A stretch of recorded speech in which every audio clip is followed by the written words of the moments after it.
Let's talk about the exciting topic of heating and hot water for tenants. Landlords, you need to know what your responsibility is and your obligations are when it comes to providing tenants with heating and hot water.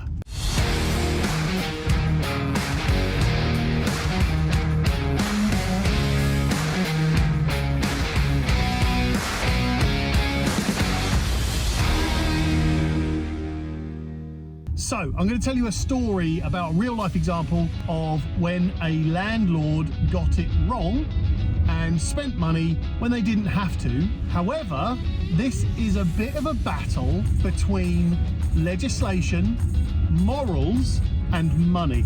Let me explain. There's a landlord that had a tenant in the property, and it was an elderly man that rented this property from them, 70 years old, renting from a landlord. And this landlord is just a regular landlord. I think he's got 2 properties, this one, and has always managed them himself, not had too many problems, had the odd issue here and there, but nothing dramatic. So this tenant reported on a Thursday that their heating and hot water was not working. So obviously that's an issue with the boiler. So the landlord sends out a plumber. Plumber goes and inspects the boiler and reports back to the landlord saying that he needs to order a part for this boiler to be fixed, and that part won't be delivered until the following Tuesday. So, timeline of events. Tenant reported the heating and hot water issue on a Thursday. Plumber went round the same day, couldn't get the part until Tuesday because it required a part in order to fix the boiler.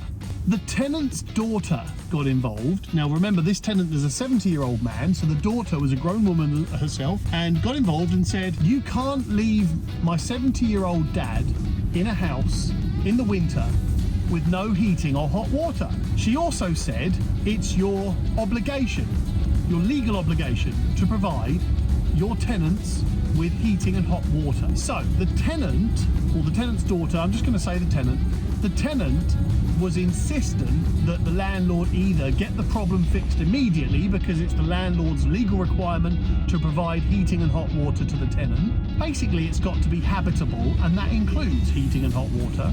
Or the tenant demanded that the landlord put the tenant up in a hotel whilst this problem was being fixed. Now, if you look up the legislation on this, it does state that the landlord has to provide tenants with heating and hot water, and any disruption to that service must be dealt with in a reasonable time frame. That's exactly what it says, a reasonable time frame. So what is a reasonable time frame? That's the question. In this case, the landlord said, well, yeah, I mean, I've got to provide heating and hot water for the tenant, and in this case I can't, so I've got to put this tenant up in a hotel so that the tenant can have heating and hot water, sanitation, cleanliness, all of those things, to do their washing, to clean themselves, to do those things with heating and hot water. I've got to do that. So the landlord put the tenant up in a hotel nearby, and that was that. And this would have cost the landlord a few £100s. But the landlord's feeling was, well, I'd rather pay a few £100s to give this tenant a suitable, habitable accommodation than this tenant be in the cold and for me to be breaking my legal obligations as a landlord. Do you know what? As a landlord myself, I agree with that. I think that's the right thing to do. However, it's not necessarily the thing that's required by law, because the law states that you must have that problem fixed within a reasonable time frame. Now, in this case, the tenant reported the heating and hot water issue on a Thursday. The plumber got to the property on the same day, but the part that was required could not be delivered until the following Tuesday. That means, by the law, the landlord had got this problem fixed within a reasonable time frame. Because if the tenant owned that property, they could not have got that problem fixed any faster, because that was the part that was required, and that was how long that part was going to take to be delivered. So actually, by the law, the landlord didn't have to put the tenant up in a hotel at all. Actually, the landlord didn't have to do anything other than the course of action that is to the letter of the law, in that he sent a contractor out to the property, the contractor initiated the activity to get this problem resolved in a reasonable time frame, and that is the correct way to do it.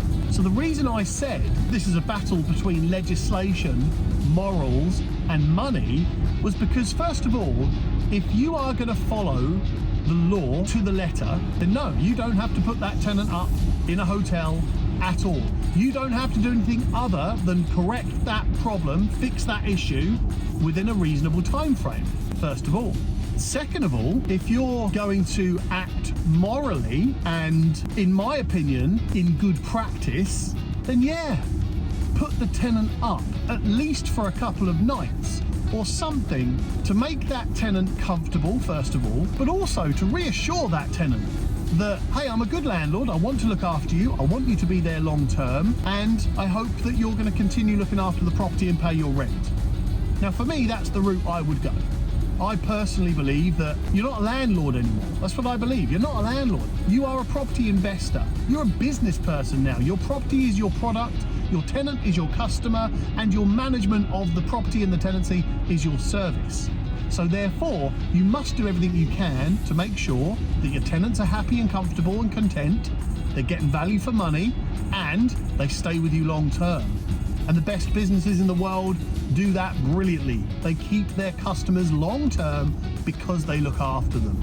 And landlords, let's call them landlords, because that's what we're still known as, but landlords don't do that often enough.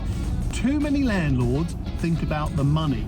And that's why I said it's legislation versus morals versus money.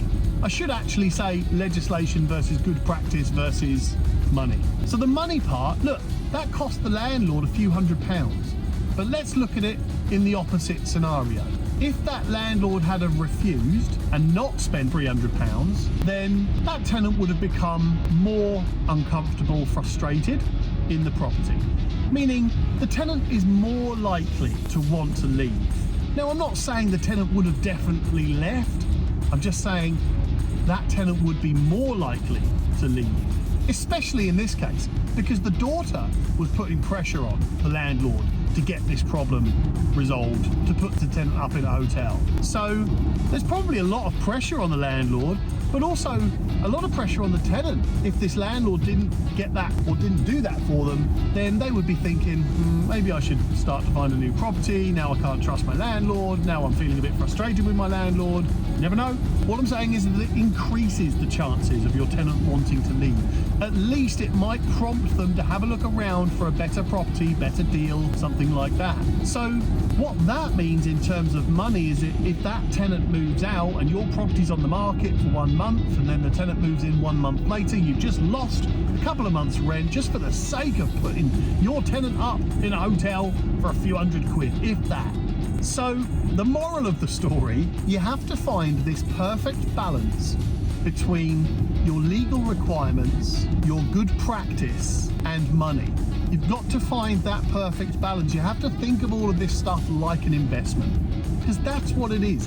Even if you consider yourself to be an accidental landlord, it's still an investment, because at any point you could sell that property and take the cash, but you're not. You're leaving that cash in the property. So think of it as an investment, first of all. Consider your legal requirements, but also act in good practice, because you need to start seeing yourself as a business person. You might not want to, and I'm not saying you've got to go and start limited companies and get accountants and start carrying out all these business practices and marketing and admin, and I'm not talking about starting a business. I'm talking about thinking like a businessman. And remember that the property is your product, the tenant is your customer, and your management of the property and tenancy is your service. If you do all of those things in good practice, if you provide your tenant with good value, you keep them secure and safe and comfortable, then they will be with you long term, and that means you will have a very secure return on investment. All right, hope that helps. Now listen, if you've got any situations currently, I'd love to hear from you. And this isn't a sales pitch, by the way. I'm terrible at those.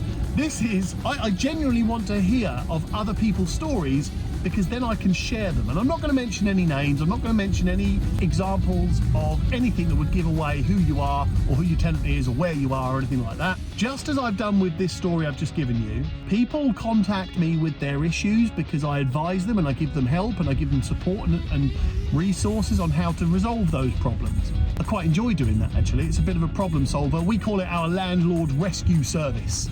It's brilliant. But look, if you've got an issue which you're not entirely sure how to resolve or how you're supposed to resolve it, maybe you're torn between the legal requirement, good practice, and money, then let me know and I will do my best to advise you. If I can't help you, I will point you in the right direction. If I can't point you in the right direction, which is very rare, then I will apologise. But anyway, look, hope that helps. Let me know if you need some help from me. You can contact me directly by email. I answer all emails. It's tom@soanegroup.co.uk. Hope to hear from you all soon.